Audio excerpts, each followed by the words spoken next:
Hi everyone! It's July in Minnesota, and that means fireworks, festivals, and lazy days at lake cabins. It also means a slowing down of the Twin Cities housing market.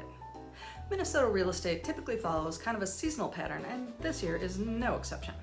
In this month's market update, I am going to take a bit of a different tack and just look at the 4 trends that pretty much encapsulate this month's, well actually last month's, housing market. Stick around at the end of this video where I talk about the one thing that could buck the seasonal pattern this fall. If you haven't met me yet, my name is J. Trout Lowen.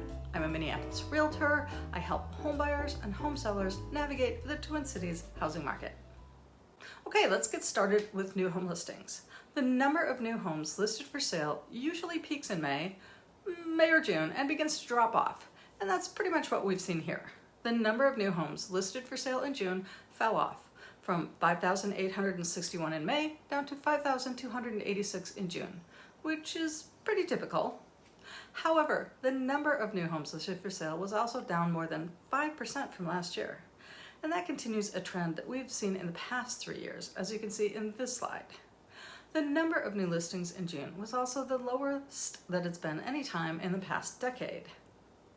Interestingly though, even as the number of new homes listed for sale per month has shrunk, we've also seen the total number of homes for sale grow. So the total number of homes for sale in the 7-county Twin Cities metro was actually up 11.5% in June compared with the year before.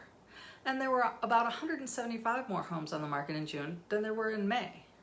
So what we have is fewer homes coming to market in June, but more homes for sale. And we can see why in the number of closed sales in June.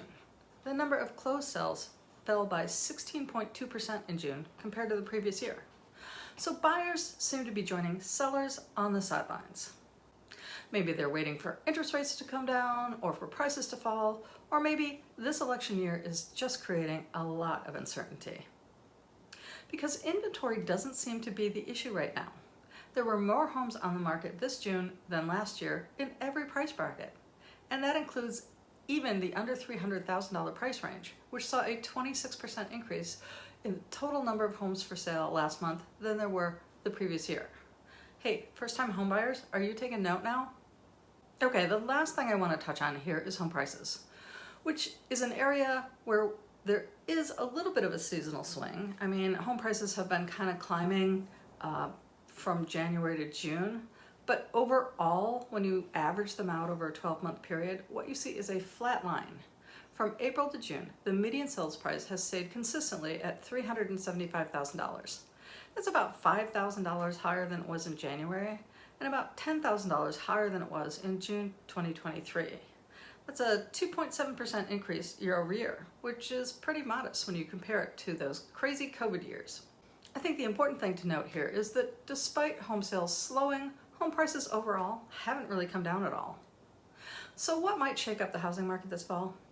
Just this morning, the news media was reporting that inflation was down again in June. And there was, once again, speculation that the Federal Reserve Board may finally pull back and cut interest rates at the end of July. Certainly any interest rate cut would be welcome news for home buyers, but is it going to be enough to light a fire under the housing market? I guess time will tell, but I wouldn't hold my breath. That's what I have for you this month. Thank you so much for watching.